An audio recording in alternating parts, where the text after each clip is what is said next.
She walked in, and everything changed. I had no idea she was hiding a secret this dark. The woman I married, the woman I trusted, was living a lie. I thought I knew her, until that moment. Then she dropped the bombshell that shattered everything. I couldn't breathe. I didn't know whether to scream or run. What she said next, it would destroy us both. But I wasn't ready for the truth she was about to reveal. I never expected it.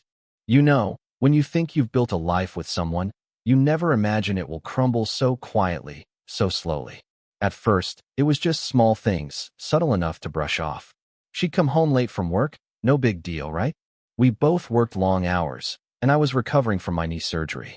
But after a while, it became a habit. The late nights, the silence when she came through the door, the phone in her hand that she always seemed to be glued to. Her eyes would flicker toward me, but I could see the distance growing between us. It wasn't the kind of distance you could touch. It was more like the kind of space that grows around someone when they start pulling away without realizing it. She would laugh at her phone, quietly, like she didn't want me to know what was going on. But I knew. I could tell by the way she moved, by the way she didn't look at me the same way anymore. A week ago, I would have asked her what was wrong, but now I just kept quiet, waiting for something to change. One night, while we were watching TV, I caught a glimpse of a text on her phone. A name I didn't recognize, and a smile that wasn't for me. At that moment, something in me shifted.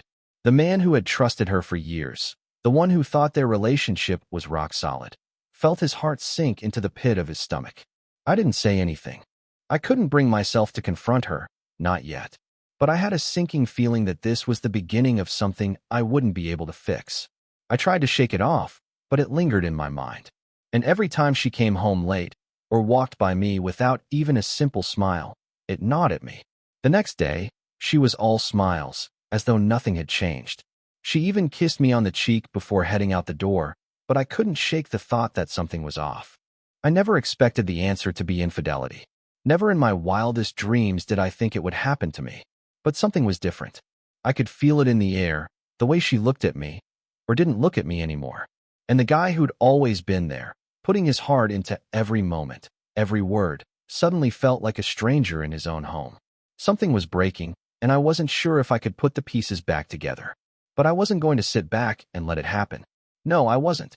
I didn't know who it was yet, but I was determined to find out. I had to, for the sake of everything I thought we had. And maybe, just maybe, for my own sanity. The more I thought about it, the more I felt like I was losing my mind. She was distant, so distant. I couldn't ignore the signs any longer. Late nights at work, weekends catching up, with friends, the guarded way she'd hold her phone. It felt like she was slipping away from me. I had to know who it was. I couldn't just sit here, wondering. I wasn't the type to snoop, but now, it felt necessary. I started with her social media. I tried to tell myself it was harmless, just curiosity. But the more I dug, the more the pieces of the puzzle fit. And in one of the photos, there he was. The guy. The one who always seemed just a little too close, his hand on her back, his arm around her shoulders. My heart sank. But that wasn't the worst part. The worst part was when I discovered I was blocked from seeing his profile. Why block me? What was she hiding? That was the red flag. I was no longer just suspicious. I was certain. I felt nauseous. I wanted to confront her right then and there, throw it all in her face. But I knew better. If I confronted her without evidence, she'd twist it, deny it. I had to gather more. I had to be sure. So, I decided to take a different approach. I started going out more. I left the house at odd hours, came home late. I didn't want to make it obvious, but I needed to see how she would react. Would she start asking questions? Would she start getting paranoid? Sure enough, she did. She'd text me constantly, asking where I was, who I was with, what I was doing. I could see her starting to unravel, and I didn't even have to do anything. The more I distanced myself, the more she came at me. But I wasn't the one hiding something. She was. Still, I didn't confront her. I kept my cool, stayed distant, just watching. I knew I needed to be patient. One slip up, one moment of weakness, and I would have the evidence. Then, I'd finally have the answer I was looking for. By now, the tension in the house was unbearable. It wasn't even subtle anymore. The silence between us felt thick, suffocating. She tried to make small talk, but it was like I was talking to a stranger. There were days when she'd try to act normal, like everything was fine, but I saw through it. The laughter no longer reached her eyes. The spark I once saw in her was gone. I could feel the distance in her every movement, in the way she avoided looking at me. Then there was the phone. It was always in her hand. Her thumb would scroll rapidly, and every time I glanced at it, she would snap it shut or look away quickly. It wasn't just the physical distance anymore. It was the emotional one, and I was starting to resent it. I had to know who this guy was, the one from the photos, the one who was always popping up in her life. But I couldn't just keep checking her social media. That wasn't enough. I needed something concrete. I started looking into our phone plan, something I'd never really thought about before. We shared a family plan, and I had access to call records. I hesitated at first, but the temptation was too much. I dug through the records, tracking the most frequent numbers. Her calls with him were consistent, constant. Late-night calls, messages that seemed to go on for hours. I could see they'd been talking for months. My stomach twisted. This wasn't just a casual fling. This was something more. I was starting to feel nauseous as the full weight of the situation hit me. But I had to keep my composure. The last thing I wanted was for her to know I was onto her. So, I kept my distance.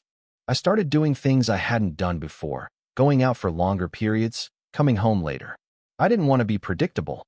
I needed her to slip up. And sure enough, she started reacting. It wasn't obvious at first, but the more I pulled away, the more she clung to me. She asked more questions, got more clingy.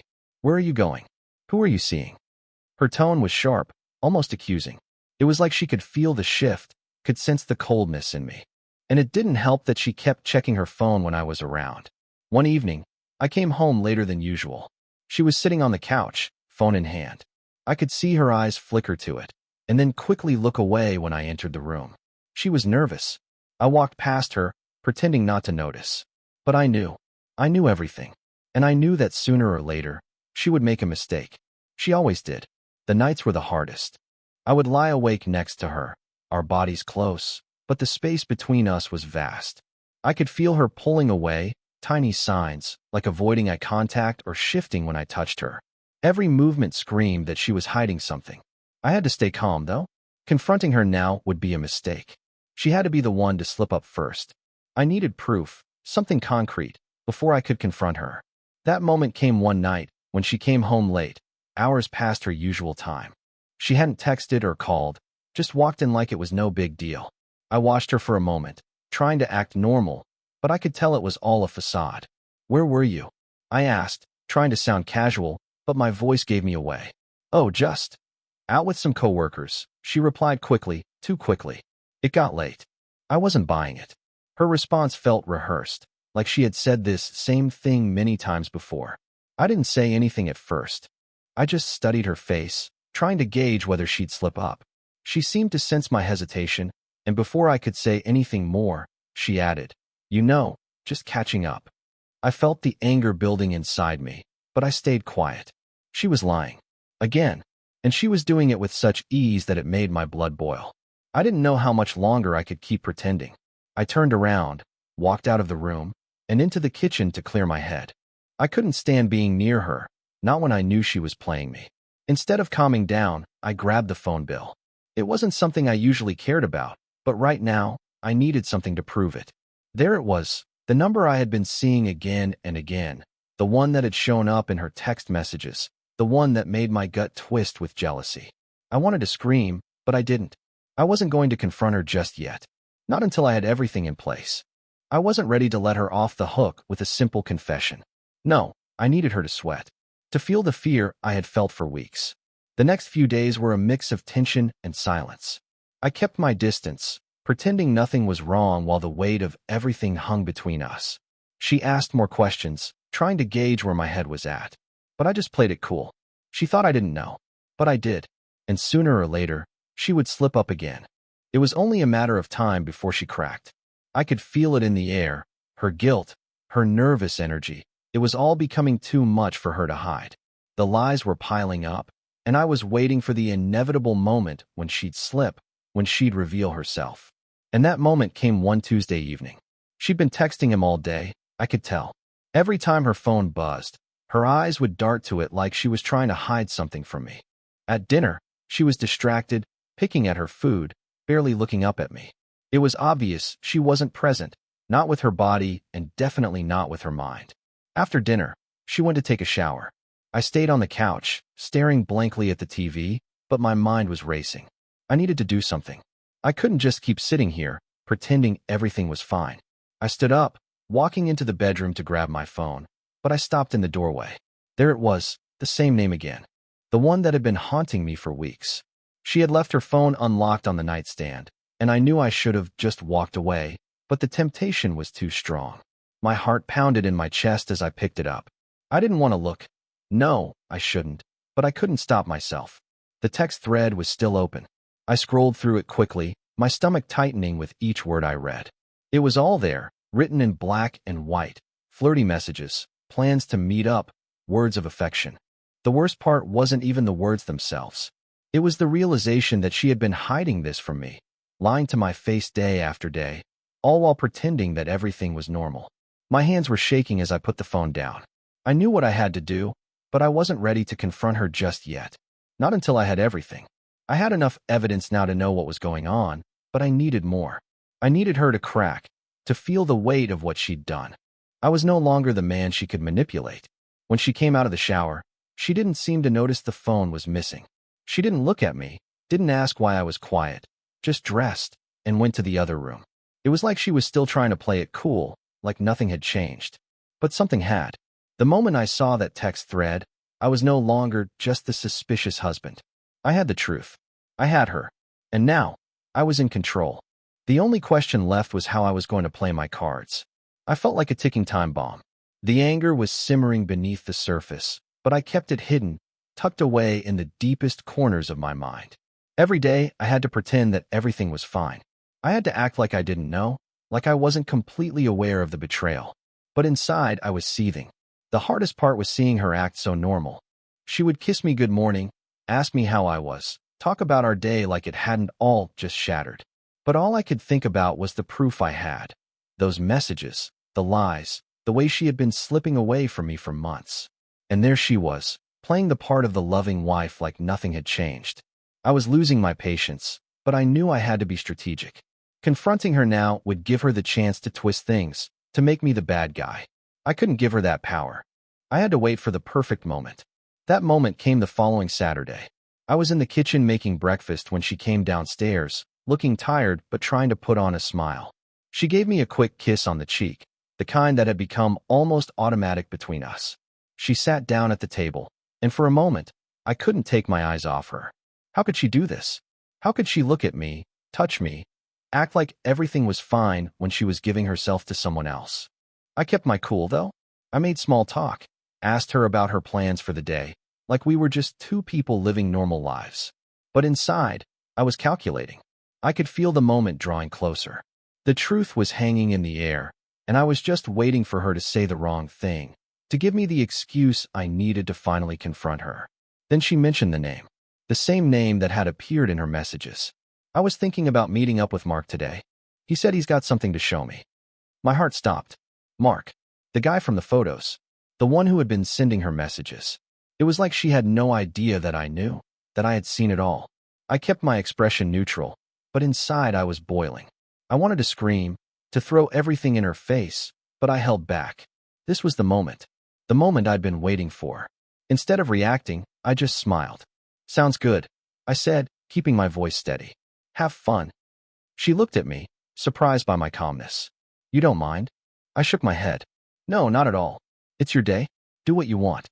She didn't seem convinced by my nonchalant response, but she didn't push it. She finished her coffee and stood up to get ready. I watched her leave, the door clicking shut behind her, and then I let out a breath I didn't realize I'd been holding. I was so close. I had everything I needed now. It was time. I sat still, waiting for her to return, my mind racing. I knew what I had to do, but the nerves were eating me alive. I couldn't stay in this limbo anymore. The lies had piled up for months, and I had all the proof I needed. It was time to face the truth, and it was time for her to face me. I grabbed my phone, sending a quick text to Oz. It's happening today. I've got everything. His reply came quickly. You're in control. Don't let her turn it back on you. This is your moment. His words were enough to calm me for a second. I had to stay in control. I wasn't going to let her manipulate me again. I waited. The minutes stretched, and I kept telling myself to stay calm. When she finally walked through the door, she was all smiles, the kind that didn't quite reach her eyes. She was trying to act normal, but I saw through it. "Hey, you're home early," I said, keeping my tone even. "Yeah, just finished up," she replied, too casually. "How was your day?" I leaned back, my voice flat. "Fine. Actually, I've been thinking about something. About you. And Mark." Her face froze for a second, then she recovered. "What about him?" I couldn't hold it in anymore. "I know what's been going on. The late nights. The secret phone calls. The texts." Her face drained of color, and she took a step back. I didn't mean for it to happen." "No." I cut in. "You don't get to do that. You don't get to make excuses. You've been lying to me for months." She looked at me, desperate, trying to find words. "I'm sorry. It just happened. I didn't want to hurt you." I couldn't help the bitterness that crept into my voice. "Sorry doesn't cut it. I've seen everything. All the texts, all the lies. You've been hiding this from me for months." She opened her mouth, but no words came out. For the first time, I saw the guilt in her eyes, but it wasn't enough to fix this. It wasn't enough to undo the betrayal. "I don't know why you thought I'd forgive you for this," I said, my voice hardening. "I'm done. This marriage is over." I turned and walked away, leaving her standing there, silent. The truth was out, and I wasn't looking back. The days that followed were a blur. She didn't try to stop me. Not immediately, anyway. I think she was still processing everything, trying to figure out how the truth had come crashing down so fast. I'd given her months to come clean, but in the end, I was the one who had to pull the curtain back. She didn't pack her bags right away. No, it wasn't that simple. The first few days were filled with tension as we both tried to navigate what felt like an alien space. We barely spoke, but I could feel her eyes on me when I moved around the house. It was like she was waiting for me to change my mind, to soften up. But there was no going back now. She had betrayed me, and the weight of that betrayal was too much to ignore. The hardest part wasn't the silence. It was the moments when she'd try to approach me, to act like things could go back to normal. One evening, she came up to me with tears in her eyes. "I made a huge mistake," she said, her voice shaking. "Please, we can work through this. I still love you." I looked at her, really looked at her for the first time in weeks. This woman, the one I had trusted with everything, the one I thought I knew better than anyone, was standing in front of me, begging for forgiveness. I felt nothing. Nothing but the emptiness of what we had lost. "I'm sorry," I said flatly, "but I can't do this anymore." She reached for me, but I stepped back, away from her touch. I couldn't let her make me feel guilty. She had made her choice, and now I was making mine. The following days were filled with awkward moments. She started packing her things, quietly at first. I tried not to watch, tried not to feel the sting of her leaving. But the truth was, I was relieved. She had taken something from me that I couldn't get back, but in the process, she had also freed me. Freed me from the lies, from the constant doubt, from the suffocating weight of a marriage that had crumbled without me even noticing. When she left, it was like the air in the house cleared. I didn't feel angry anymore, just empty. Empty, but strangely at peace. I spent the next few weeks taking stock of everything. I began to clean, not just the house, but my life. It was like a heavy fog had lifted, and I could finally see what I needed to do to move forward. I started making plans for the future, for a life without her. A life I never thought I'd have to face, but now felt almost like a new beginning. I knew there would be a mess to clean up in the aftermath, dividing things, handling the financials, facing people's questions. But for the first time in a long time, I wasn't afraid. I was free. The weeks after she left were a strange mix of relief and sadness. I didn't miss her in the way I thought I would.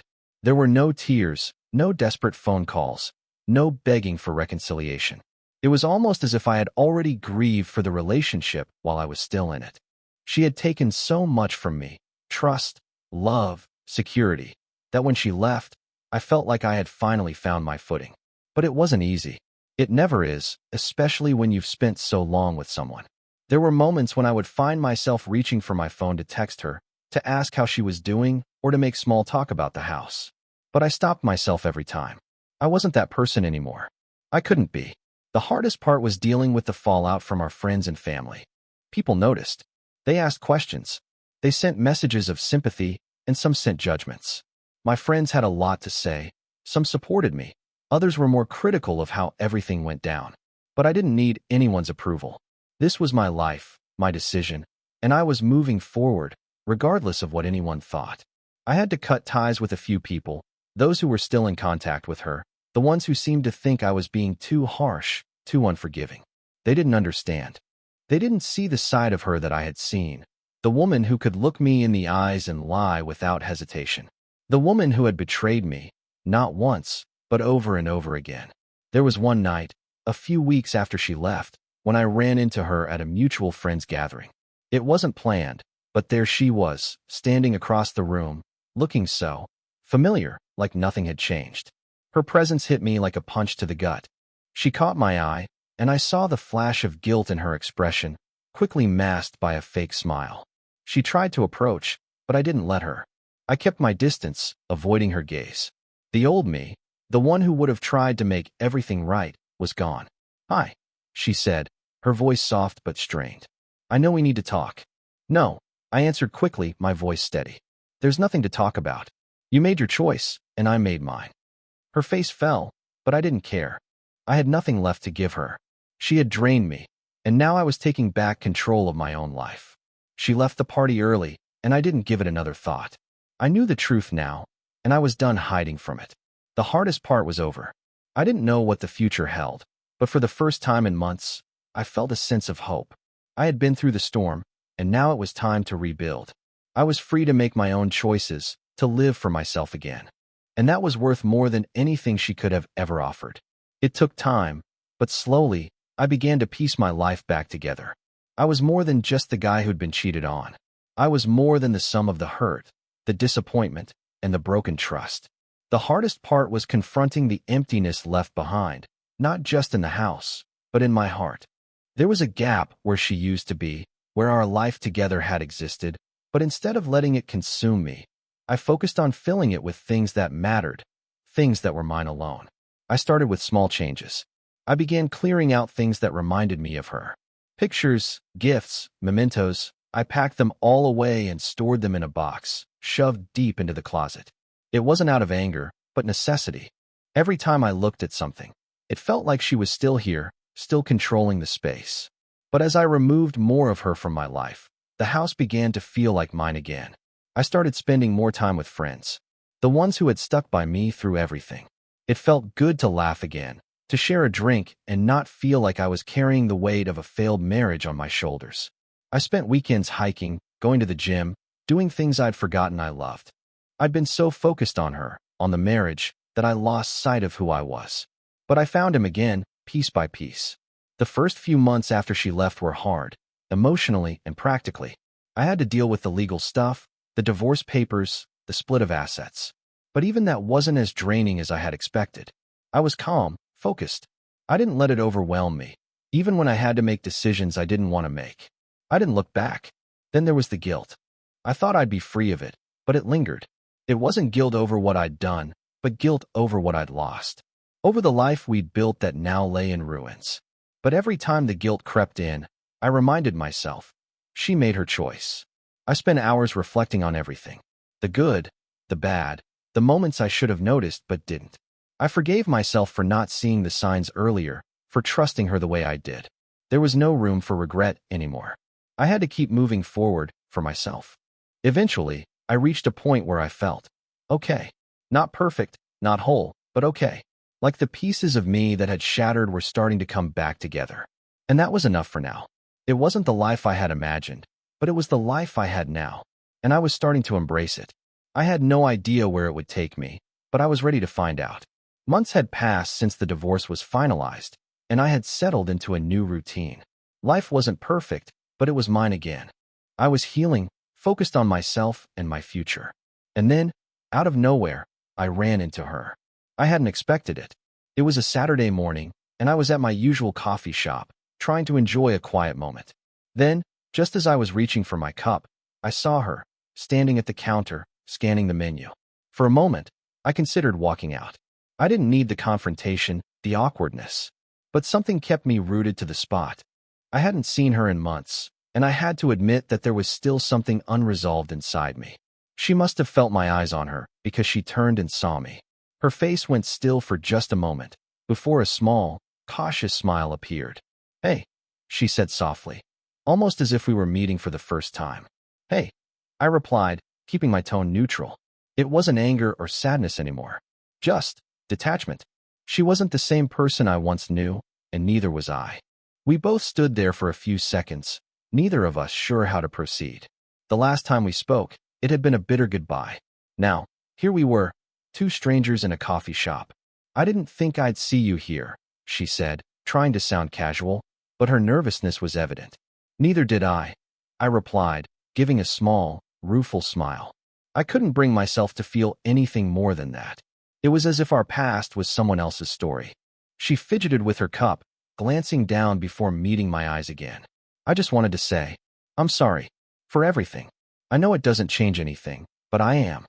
The apology felt different this time, genuine, but also distant.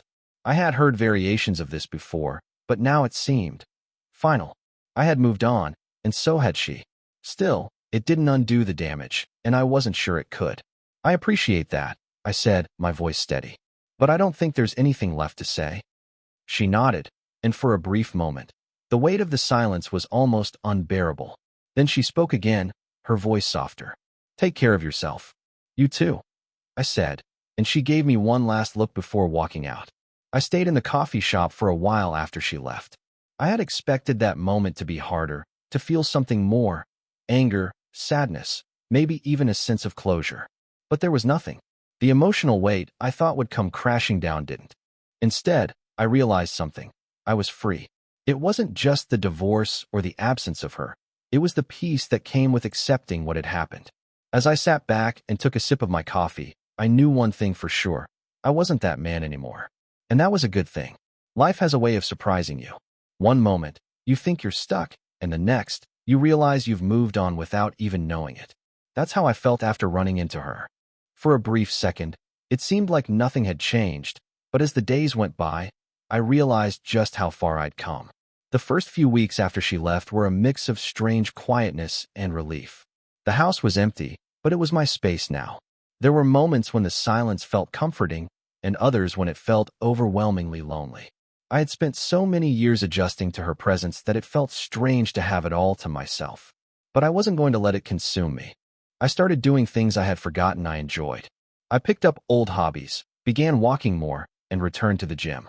I even reconnected with friends I hadn't seen in ages. It was like I was waking up from a long, foggy sleep. I started looking forward to things again, things that were my choices, not ones I had made for someone else.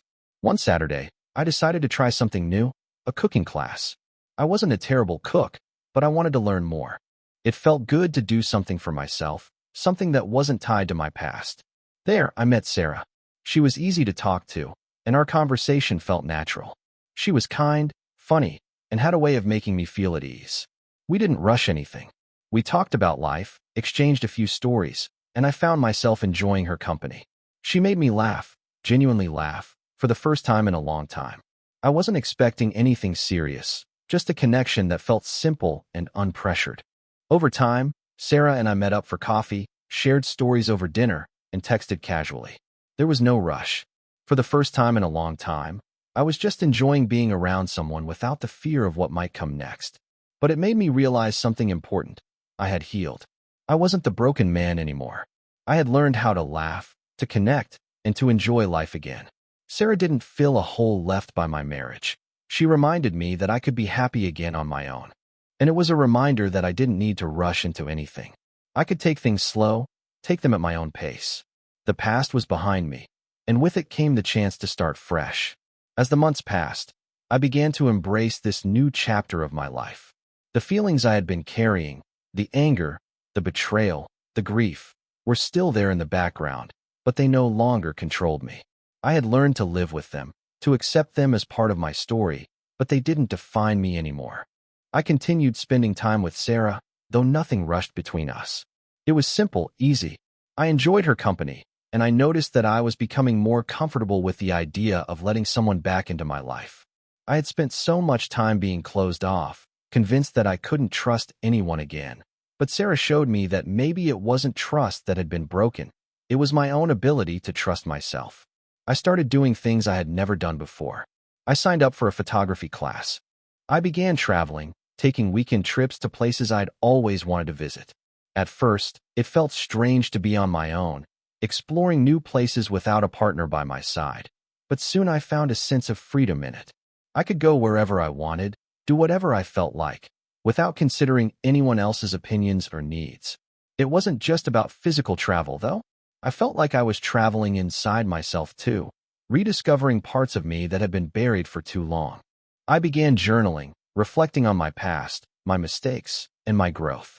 I wanted to understand how I had gotten here, and more importantly, how to keep moving forward. By the time winter arrived, I felt a new sense of peace. It wasn't a perfect peace. There were still days when I felt the weight of everything I had lost. But the difference now was that I was learning to live without the need for validation or apology from anyone else. I didn't need closure from her. I had found it within myself. One evening, Sarah and I went on a walk through the city. The streets were quiet, and the lights sparkled against the cold night air. I realized I wasn't trying to rush things with her. We were both content in the present. I was no longer focused on the past or the future. I was simply enjoying what was right in front of me. "I'm glad we met," Sarah said as we walked, her voice warm against the chill. I smiled, looking up at the stars. "Me too." For the first time in a long time, I felt like I had found something that was just for me. It wasn't about the past. It wasn't about trying to fix anything that had been broken.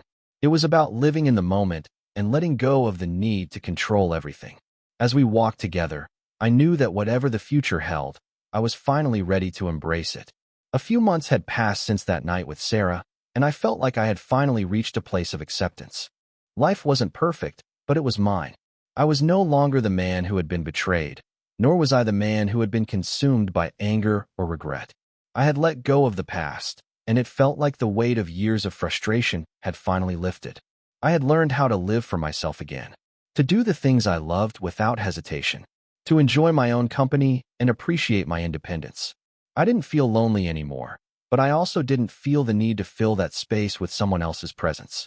It was strange to feel at peace with just me, but it was also freeing. Sarah and I had grown closer, but we moved at a comfortable pace. She wasn't trying to fill the void left by my marriage, and I wasn't trying to force something I wasn't ready for.